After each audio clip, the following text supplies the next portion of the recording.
നമസ്കാരം എല്ലാ പ്രിയപ്പെട്ട പ്രേക്ഷകർക്കും റെഡ് കാർപ്പറ്റിന്റെ ഒരു പുതിയ എപ്പിസോഡിലേക്ക് സ്വാഗതം. So let's begin the show. This is red carpet. Red കാർപ്പറ്റിൽ ഭാഗ്യ ചേച്ചിയും ദിനേശ് ചേട്ടനും നമ്മുടെ കൂടെ ഇന്നും ജോയിൻ ചെയ്യുന്നുണ്ട്. അവരുടെ കൂടുതൽ വിശേഷങ്ങളും സിനിമ ജീവിതത്തിനെ കുറിച്ചിട്ടുള്ള കൂടുതൽ കാര്യങ്ങൾ അറിയാനുള്ള സമയമാണ്. അപ്പോൾ രണ്ടുപേരെയും നമ്മുടെ റെഡ് കാർപ്പറ്റിലേക്ക് സ്വാഗതം ചെയ്യുന്നു. Let's welcome Bhagyalakshmi and Dinesh Prabhakar. So ഭാഗ്യ ചേച്ചി ആൻഡ് ദിനേശ് ചേട്ടൻ രണ്ടുപേർക്കും ഒരിക്കൽ കൂടി നമ്മുടെ റെഡ് കാർപ്പറ്റിലേക്ക് സ്വാഗതം. ആൻഡ് ദിനേശ് ചേട്ടൻ ഒരുപാട് പേർക്ക് അവസരം കൊടുത്തിട്ടുള്ള ഒരാളാണ് ലൈഫിൽ, അല്ലേ? അതായത് എനിക്ക് തോന്നുന്നു മലയാളം ഇൻഡസ്ട്രിയിൽ ഒരു കാസ്റ്റിംഗ് അങ്ങനത്തെ ഒക്കെ ഉള്ളൊരു ആ ഒരു ജോലി അല്ലെങ്കിൽ അങ്ങനെ ഒരു സംഭവം തന്നെ ഉണ്ടാക്കിയത് ചേട്ടനായിരിക്കും അല്ലേ? ഒരു കാസ്റ്റിംഗ് ഡയറക്ടർ മലയാളത്തിൽ ടൈറ്റിൽ വന്നത് മുമ്പ് ഈ പേർക്ക് നടക്കുന്നുണ്ടായിരുന്നു. പുറത്തുണ്ട്, ഞാൻ മറ്റേ മലയാളത്തിലും ചിലപ്പോൾ ഇങ്ങനെ പേര് വെക്കാതെ നടക്കുന്നുണ്ടായിരിക്കും. കാരണം പുതുമുഖങ്ങളെ തേടി കണ്ടുപിടിക്കലാണല്ലോ എപ്പോഴും. അതിപ്പോൾ നമ്മളുടെ ഫാസിൽ സാറായാലും പത്മരാജൻ സാറായാലും അവരൊക്കെ പുതിയ ആളുകളെ കൊണ്ടുവന്ന് പരീക്ഷിച്ചുള്ളതാണ്. അപ്പം നമ്മളിത് വിനീത് ശ്രീനിവാസനാണ് എന്നോടിത് ചോദിക്കുന്നത്. ചോദിക്കാൻ കാരണം ഞാൻ ഈ ആഡ് ഫിലിംസിന് വേണ്ടിയിട്ട് ധാരാളം ആളുകളെ കാസ്റ്റ് ചെയ്യുന്നുണ്ടായിരുന്നു. അപ്പോൾ അങ്ങനെ ചോദിച്ചാണ് സിനിമയ്ക്ക് വേണ്ടി ചെയ്യാമെന്ന്. അപ്പോൾ ഒരു ചലഞ്ചായിട്ട് ഏറ്റെടുത്ത് ചെയ്തതാണ് തിര എന്ന് പറയുന്ന ഒരു മൂവി. അപ്പോൾ അതിനുശേഷം പിന്നെ 2-3 സിനിമ വിനീതിന്റെ തന്നെ ജേക്കബിന്റെ സ്വർഗരാജം അതൊക്കെ ചെയ്തു. പിന്നെ ഞാൻ കുറച്ച് ഈ അഭിനയത്തിലൊക്കെ കുറച്ച് തിരക്കായി കഴിഞ്ഞപ്പോൾ കാസ്റ്റിംഗ് ഞാൻ തൽക്കാലം വിട പറഞ്ഞിരിക്കുകയാണ്. കാരണം വെച്ചാൽ അത് കുറച്ച് സമയം വേണ്ട, കുറച്ച് ഡെഡിക്കേഷൻ ഒക്കെ ചെയ്തിരുന്ന പ്രൊഡക്ഷൻ എക്സിക്യൂട്ടീവ് എപ്പോഴും ഫോട്ടോസ് ഒക്കെ ഡയറിയിലൊക്കെ ഫോട്ടോസ് ഉണ്ടാവും, ഡയറിയിലൊക്കെ എടുത്ത് കാണിക്കും. സ്വന്തമായിട്ട് എപ്പോഴാണ് ഡയറക്ഷനിലേക്കുള്ള ഒരു പ്ലാൻ? ഫിലിം ഡയറക്ടർ ആവുക എന്നുള്ളതല്ല മെയിൻ അംബിഷൻ. ആക്ടിങ് തന്നെയാണ് എപ്പോഴും മെയിൻ പാഷൻ. അപ്പോൾ എപ്പോഴെങ്കിലും അതിന് ഈ പറഞ്ഞ ഒഴിവ് സമയം കിട്ടുകയോ അല്ലെങ്കിൽ നമുക്ക് ചെയ്യാൻ പറ്റുമെന്ന് തോന്നുന്ന അല്ലെങ്കിൽ എന്നെ ഭയങ്കരമായിട്ട് എന്താ പറയുക തൃപ്തിപ്പെടുത്തുന്ന അങ്ങനത്തെ ഒരു കഥ വല്ലതും വന്നാൽ ചെയ്യാമെന്ന് വിചാരിക്കുന്നുണ്ട്. അത്രേ ഉള്ളൂ. സൂപ്പർ. ചേച്ചിയുടെ വേറെ ലാംഗ്വേജ്, അത് തമിഴ് ചെയ്തിട്ടുണ്ടാവും, മലയാളം തമിഴ് ചെയ്തിട്ടില്ല? തമിഴ് മാത്രം. തമിഴ്, തെലുങ്ക്, ഹിന്ദി ഒന്നും ചെയ്തിട്ടില്ല. സോ അങ്ങനെ ഒരു അവസരം വന്നു കഴിഞ്ഞാൽ ചേച്ചി അതിന് എങ്ങനെയായിരിക്കും? അതായത് ഡബ് ചെയ്യാൻ ബുദ്ധിമുട്ടുണ്ടാവും ഈ ലാംഗ്വേജ് പ്രശ്നങ്ങളൊക്കെ? പറ്റൂല എന്ന് പറയും. Very simple. അതെന്തുകൊണ്ടാണ് ലാംഗ്വേജ് പഠിക്കാൻ ചേച്ചിക്ക് പറ്റില്ല എന്ന് സ്വയം ഒരു തോന്നലുള്ളത് കൊണ്ടാണോ? അതെയോ നമുക്ക് വെറുതെ പോയി അങ്ങോട്ട് നമ്മൾ പഠിച്ച് പറഞ്ഞിട്ട് കാര്യം, നമുക്ക് അതിന്റെ അർത്ഥം മനസ്സിലാക്കണം, നമ്മളത് ഉൾക്കൊണ്ട് ചെയ്യണം. പിന്നെ നമ്മൾ ചെയ്യുന്ന അത് ജോലി പെർഫെക്റ്റ് ആയിരിക്കണം. അത് ഒരാളെ കൊണ്ട് അത് കുറ്റം പറയും. ഇതിപ്പോൾ ഒരു ഉദാഹരണം ഞാൻ പറയാം. ഇപ്പം ഞാൻ ഒരുപാട് തമിഴ് സിനിമകൾ ഡബ് ചെയ്തിട്ടുണ്ട്. 85 തിരുവനന്തപുരത്ത് വന്നതിന് ശേഷം പിന്നെ ഞാൻ തമിഴ് ഡബ് ചെയ്തിട്ടില്ല. കാരണം അവർക്ക് തിരുവനന്തപുരത്ത് നിന്ന് ഒരു ഡബിങ് ആർട്ടിസ്റ്റിനെ കൊണ്ടുപോകുന്നവർക്ക് ചിന്തിക്കാൻ പോലും പറ്റില്ല. അപ്പോൾ അതുകൊണ്ട് ഞാൻ അങ്ങനെ തമിഴ് ചെയ്യാതെ കേരളം തന്നെ മലയാളം കേരളം ഒക്കെ ആയിട്ട് അങ്ങനെ എൻ്റെ തമിഴ് ടച്ച് വിട്ടു. പിന്നീട് ക്ലാസ്മേറ്റ്സ് എന്ന് പറയുന്ന സിനിമ തമിഴിൽ ചെയ്തപ്പോൾ അതിൻ്റെ ഡയറക്ടർ എന്നെ വിളിച്ചിരുന്നു. അപ്പോൾ ഞാൻ ഫോണിൽ അദ്ദേഹത്തിനോട് പറഞ്ഞു, എൻ്റെ തമിഴ് ഇപ്പോൾ പെർഫെക്റ്റ് അല്ല, ഞാൻ തമിഴ് പറയുമ്പോൾ ഞാൻ ഒരു മലയാളിയാണ്, തമിഴ് പറയണമെന്ന് നന്നായിട്ട് മനസ്സിലാവും, അത് വേണ്ട, അതുകൊണ്ട് നിങ്ങൾ വേറെ ആരെങ്കിലും വെച്ച് ചെയ്തോളൂ എന്ന് ഞാൻ തന്നെ ഒഴിഞ്ഞു മാറി വെച്ചതാണ്. പുതിയതായിട്ട് ഏതെങ്കിലും ഡബിങ് ആർട്ടിസ്റ്റ് ആയിട്ട് വരുന്ന ആൾക്കാരോട് ചേച്ചിക്ക് എന്തെങ്കിലും ഒരു അഡ്വൈസോ അല്ലെങ്കിൽ എന്തൊരു ടിപ്പായിട്ട് പറയാനായിട്ട് എന്തെങ്കിലും ഉണ്ടോ? അതായത് ഡബിങ്ങിൽ ശ്രദ്ധിക്കേണ്ട കാര്യം? ഇപ്പോഴത്തെ ഡബിങ് അങ്ങനെ വരുന്നവർക്കൊന്നും ഒന്നും വേണ്ടി വരുന്നില്ല. അവരൊക്കെ എല്ലാം നന്നായി പഠിച്ചിട്ട് തന്നെയാണ് വരുന്നത്. ചിലപ്പോൾ എനിക്ക് തോന്നും അവരിൽ നിന്ന് എനിക്കെന്തെങ്കിലും പഠിക്കണം എന്ന് തോന്നിയിട്ടുണ്ട്. ഭയങ്കര ബ്രില്യൻ്റ് ആണ് ഇപ്പോൾ ഡബ് ചെയ്യുന്ന. സത്യമാണ്. കാരണം നമ്മൾ പണ്ട് ഡബ് ചെയ്യുമ്പോൾ പേടിയോടുകൂടിയാണ് പോയിക്കൊണ്ടിരുന്നത്. അവിടെ പോകുമ്പോൾ നമുക്ക് ഈ പറയുന്ന കഥാപാത്രം നമ്മൾ ചെയ്താൽ ശരിയാവുമോ, ശബ്ദം മാച്ചോ, വർക്കൗട്ട്. ഇപ്പം അങ്ങനെ പേടിയൊന്നുമില്ല, വളരെ കൂളായിട്ട് വന്നിട്ട്. ഇപ്പം എന്താണെന്ന് വെച്ചാൽ പണ്ടത്തെ മാതിരി പറഞ്ഞു തരുന്നത് അതുപോലെ പറയുക എന്നുള്ളതല്ല. ഇപ്പോൾ ഒരു കാഷ്വലാണ്, വളരെ കാഷ്വലായിട്ടാണ് എല്ലാവരും. സിനിമയിൽ തന്നെ ഒരു മാറ്റം വന്നല്ലോ, ഡയലോഗ്സ് എല്ലാം കാഷ്വൽ ആയല്ലോ. അതല്ല, പിന്നെ പണ്ടൊക്കെ എന്ന് പറഞ്ഞാൽ സൗണ്ട് തിയേറ്ററിൽ വ്യക്തമായിട്ട് കേൾക്കണം എന്ന്. അവർ തമ്മിൽ വഴക്കാണ് കൂടുന്നത്, അതിനിപ്പോ ക്ലാരിറ്റി ഉണ്ടാവണം. അപ്പൊ നിങ്ങൾക്ക് ഇപ്പത്തെ ആ ഒരു ട്രെൻഡിൽ ഒരു ടിപ്പ് ആവശ്യമില്ല, എല്ലാവരും ഭയങ്കര നന്നായിട്ട് തന്നെ പെർഫെക്റ്റ് ആയിട്ടാണ് ചെയ്യുന്നത്. എല്ലാ മാറ്റങ്ങളുടെയും കൂടെ നമ്മൾ എപ്പോഴും കട്ടയ്ക്ക് കൂടെ മാറ്റങ്ങൾ വെച്ചിട്ടുണ്ടെങ്കിൽ പുറത്തൊക്കെ സംഭവിക്കുന്ന ഹിന്ദിയിലും ഇംഗ്ലീഷിലൊക്കെ എന്ന് പറഞ്ഞാൽ കൂടുതലും ഇപ്പോൾ എല്ലാ ഫിലിംസും 90% ഫിലിംസും സിംഗ് സൗണ്ട് ആണ്. ഡബിങ് വേണ്ടി വരുന്നില്ല, ഡബിങ് ആർട്ടിസ്റ്റുകളെ വിളിക്കേണ്ടി വരുന്നില്ല. നമ്മുടെ ഇവിടെ അങ്ങനെ ആയിട്ടില്ല എപ്പോഴും. എന്ന് വെച്ചാൽ ആയിട്ടില്ല. കാരണം വെച്ചാൽ ഈ പുറത്തുനിന്ന് വരുന്ന ആർട്ടിസ്റ്റുകളൊക്കെ കൂടുതൽ ഇവിടെ ഉള്ളത് കൊണ്ട് അതൊരു പ്രശ്നമാണ്. പണ്ട് ഞാൻ ചെറിയ കുട്ടിയായിരിക്കുമ്പോഴേ, ചെറിയ കുട്ടി എന്ന് വെച്ചാൽ എൻ്റെ ടീനേജ് എന്ന് വെച്ചോ, അപ്പം അന്ന് നമ്മളൊക്കെ ഈ ചെറിയ അനിയത്തി ക്യാരക്ടറോ എന്തെങ്കിലുമൊക്കെ ചെയ്യുമ്പോൾ ഈ ഹീറോയിൻ വോയിസ് ചെയ്യുന്നവരോട് നമുക്ക് ഭയങ്കര ആരാധനയോ, ഇവരെങ്ങനെയാണ് ഇങ്ങനെ ചിരിക്കുന്നത്, എങ്ങനെ കരയുന്നത്, എങ്ങനെ ഭംഗിയായി ഡയലോഗ്. നമ്മളെ കൊണ്ടൊന്നും ഒരിക്കലും പറ്റില്ല. അപ്പോൾ ഇതെങ്ങനെയാന്ന് പഠിക്കാൻ വേണ്ടി അവരുടെ അടുത്ത് പോയി ഇങ്ങനെ മൈക്കിൻ്റെ അവിടെ നിന്ന് അപ്പോൾ അവർ നമ്മളെ ആട്ടി പുറത്താക്കും. ഈ കുട്ടിയുടെ അടുത്ത് ഇറങ്ങിപ്പോകാൻ പറയാം, എന്തൊരു ശല്യമാണ് ഇതിനെ കൊണ്ട് എന്നൊക്കെ പറഞ്ഞ് പിടിച്ച് പുറത്താക്കും. പക്ഷേ ഇപ്പോഴത്തെ കുട്ടികൾക്ക് അതിൻ്റെ ഒന്നും ഒരു ആവശ്യമില്ല. കാരണം ഡബ്ബിങ് എന്താണെന്ന് അവർക്ക് ഗൂഗിളിൽ അടിച്ചു നോക്കിയാൽ ഡബ്ബിങ് എന്താണെന്ന് അറിയാം. ഒരു സ്റ്റുഡിയോയിൽ പോയിട്ട് എനിക്ക് ഡബ്ബിങ് കുറച്ചു നേരം കാണണം എന്ന് പറഞ്ഞാൽ ഒരു സ്റ്റുഡിയോ ഓണർ വേണ്ടാന്ന് പറയില്ല, ഒരു റെക്കോർഡിസ്റ്റും പറയില്ല. ഒരു പുതിയ ആൾ വരെയല്ലേ, ഇരുന്ന് കണ്ടോളൂ. ഞാൻ തന്നെ ഒരുപാട് പേര് എന്നോട് ഡബ്ബിങ് പഠിക്കണം എന്ന് പറയുമ്പോൾ ഞാൻ പറയും, നിങ്ങളൊരു കാര്യം ചെയ്യും, സ്റ്റുഡിയോയിൽ പോയിട്ട് കുറച്ച് നേരം ഡബ്ബിങ് ഇരുന്ന് കാണ്, എന്താണ് ഡബ്ബിങ് എന്ന് ആദ്യം മനസ്സിലാക്കുന്നത്. അപ്പം അതിനൊക്കെ ഇപ്പോൾ ഒരുപാട് സൗകര്യങ്ങളുണ്ട്. പണ്ടത്തെ മാതിരി വല്ലവരുടെയും പിന്നെ അവിടെ ചെന്നാകുമ്പോൾ അവരുടെ ചീത്തയും കേട്ട് അവരുടെ വായന നോക്കി ഞാനൊക്കെ എന്തുമാത്രം ഇൻസൾട്ട് ചെയ്യപ്പെട്ടു. മനസ്സിലായി. അതെ അതെ അതെ. എന്തായാലും ഇന്ന് നമുക്ക് നമ്മുടെ വൈൻഡ് അപ്പ് സെക്ഷനിലേക്ക് പോവാണ്. അതിന് മുൻപ് നമ്മുടെ പെർഫോമർ ആരാണെന്ന് പരിചയപ്പെടണം, അവരുടെ പെർഫോമൻസ് എന്താണെന്ന് കാണണം. അതാണ് ഇനി അടുത്ത സംഭവം. അപ്പൊ നമുക്ക് വിളിക്കാം അല്ലെ. ഇന്ന് വരാൻ പോകുന്നത് ഒരു മാപ്പിളപ്പാട്ട് കലാകാരിയാണ്. അപ്പൊ ഒരുപാട് നല്ല പാട്ടുകൾ കേൾക്കാനുള്ള ഒരു അവസരമാണ്. സോ വളരെയധികം സ്നേഹത്തോടെ റെഡ് കാർപ്പറ്റിന്റെ വേദിയിലേക്ക് സ്വാഗതം ചെയ്യാം റിഷാന അഷ്റഫ്.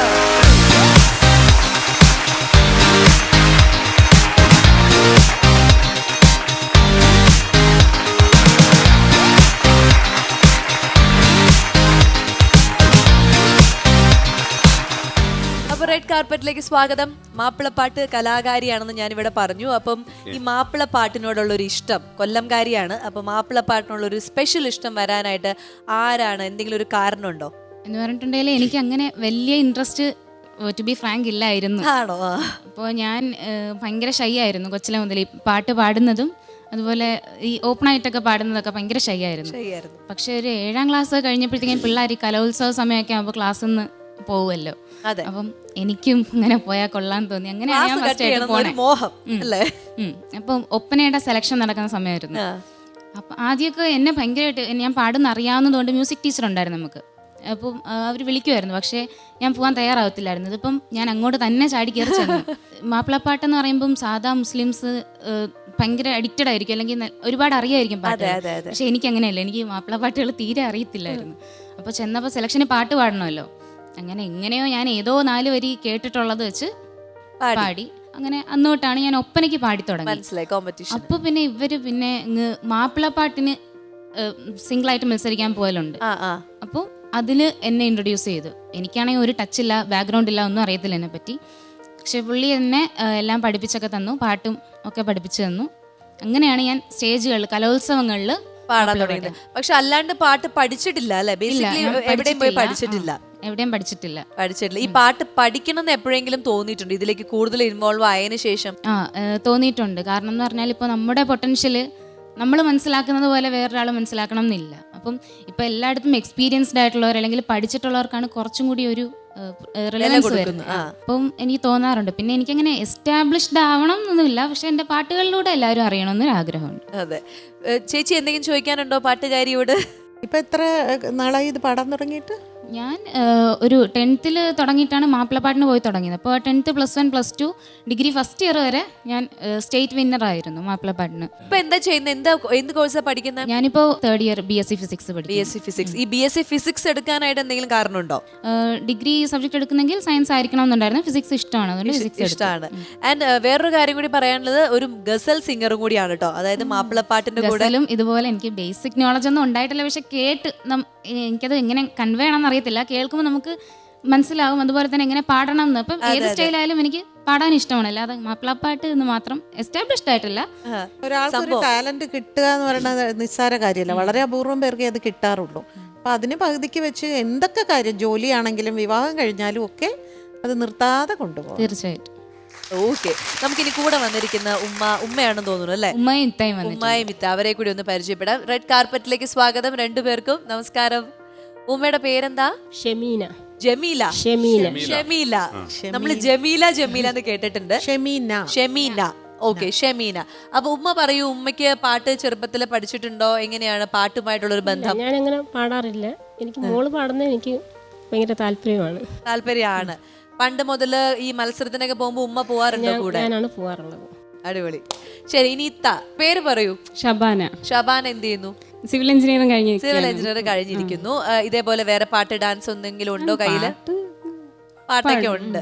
നമുക്കിപ്പോ വേണമെങ്കിൽ രണ്ടുപേരും പാടിയാൽ എങ്ങനെ ഉണ്ടാവും? ഒരു പാട്ട് പാടിയാലോ? എന്ത് പറഞ്ഞു റിഷാന? പാടുകയൊക്കെ ചെയ്യും, നല്ല പാടും. ഒരു രണ്ടുപേരും പാടിക്കോ, നമ്മുടെ ചേട്ടന്മാരെ വെയിറ്റ് ചെയ്തിരിക്കുന്നു. താനേ തിരിഞ്ഞും മറിഞ്ഞും തൻ താമരമെത്തയിലുരുണ്ടും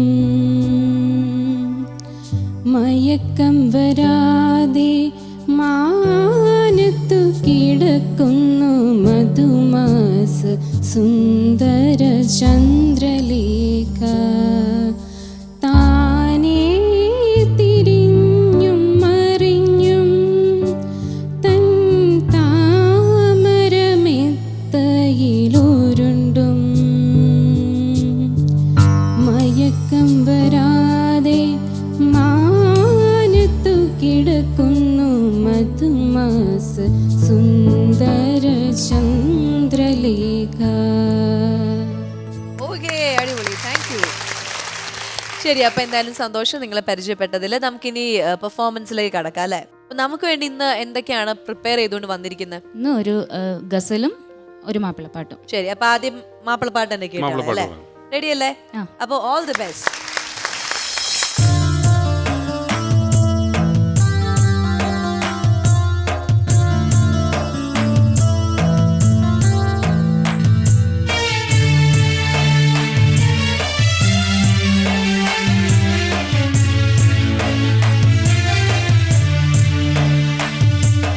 മനസ്സിൻ്റെ ഉള്ളിൽ നിന്നൊളിയുന്ന മാണിക്യ മണിമുത്ത് രാജാത്തി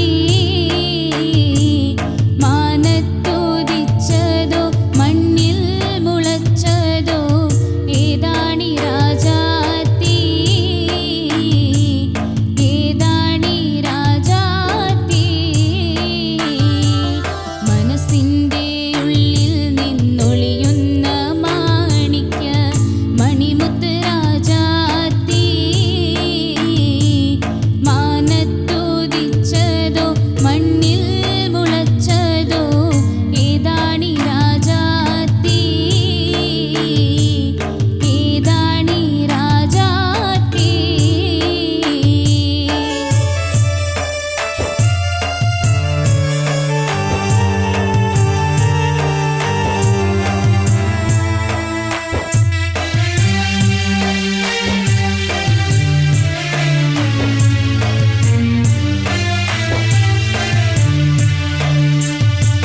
കണ്ടാൽ കൊതി കൊണ്ട് കരള് തുടിക്കുന്ന കലമാൻ മിഴിയുള്ള കൈതപ്പൂ മണമുള്ള കണ്ണാടി കവിളത്ത് കാണുന്ന കസ്തൂരി വിറ്റതോ വിൽക്കുവാൻ വെച്ചതോ ഏതാണ് ഏതാണീ രാജാത്തി. മനസ്സിൻ്റെ ഉള്ളിൽ നിന്നൊളിയുന്ന മാണിക്യ മണിമുത്ത് രാജാത്തി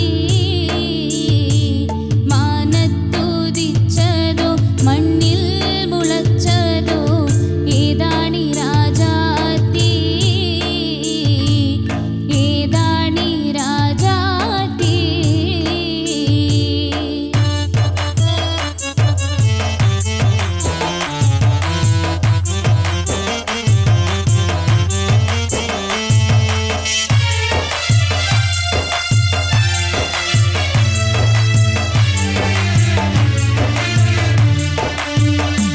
പാട്ടുകാരെ കുറിച്ച് പറയാനുള്ള അസലായിരുന്നു അല്ലേ?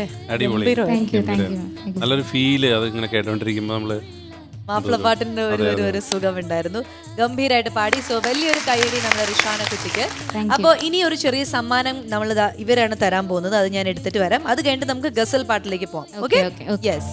മനസ്സിൻ്റെ ഉള്ളിൽ നിന്നൊളിയുന്ന മാണിക്യ മണിമുത്ത് രാജാത്തി.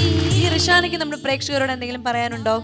തീർച്ചയായും ഇതുപോലെ വേദികൾ ആഗ്രഹിക്കുന്ന ഒരുപാട് ആൾക്കാരുണ്ട്. അങ്ങനെയുള്ളവരെയൊക്കെ നിങ്ങൾക്ക് കണ്ടെത്താൻ കഴിയട്ടെ, ഇവിടെ കൊണ്ടുവന്ന് എക്സിക്യൂട്ട് ചെയ്യാൻ കഴിയട്ടെ അവരുടെ കഴിവുകളൊക്കെ. Thank you so much. അപ്പോൾ റിഷാന പറഞ്ഞ പോലെ തന്നെ ഇനിയും ഒരുപാട് കലാകാരികളെ ഞങ്ങളുടെ ഈ വേദിയിലേക്ക് ആവശ്യമുണ്ട്. അവരൊക്കെ കാത്തിരിക്കുകയാണ്. അപ്പോൾ നമ്മുടെ ഈ പ്രോഗ്രാമിൽ പങ്കെടുക്കാൻ താല്പര്യമുള്ളവർ തീർച്ചയായിട്ടും താഴെ കാണുന്ന നമ്പറിൽ ഞങ്ങളെ കോൺടാക്ട് ചെയ്യുക. എല്ലാ പ്രിയപ്പെട്ട കലാകാരികൾക്കും റെഡ് കാർപ്പറ്റിലേക്ക് സ്വാഗതം. ആൻഡ് ഇന്നത്തെ എപ്പിസോഡ് നമ്മളിവിടെ വൈൻഡ് അപ്പ് ചെയ്യാൻ പോവാണ്. സോ ഭാഗ്യ ചേച്ചി, thank you so much. Dinesh ചേട്ടാ, താങ്ക് യു സോ മച്ച്. നിങ്ങൾ രണ്ടുപേരും നമ്മുടെ ഷോയിൽ വന്നു, ഒരുപാട് വിശേഷങ്ങൾ പങ്കുവച്ചു. എന്തായാലും ഈ മനോഹരമായിട്ടുള്ള എപ്പിസോഡ് നമ്മുടെ വൈൻഡ് അപ്പ് ചെയ്യാണ്. ഇനി റിഷാന കുട്ടിയുടെ ഒരു പാട്ട് കൂടി നമ്മുടെ പ്രേക്ഷകർക്ക് വേണ്ടിയിട്ട് ഇവിടെ റെഡി ആയിട്ടിരിക്കുന്നുണ്ട്. അപ്പോൾ അടുത്ത എപ്പിസോഡിൽ കാണാം. Till then, take care and bye bye. This is Red Carpet.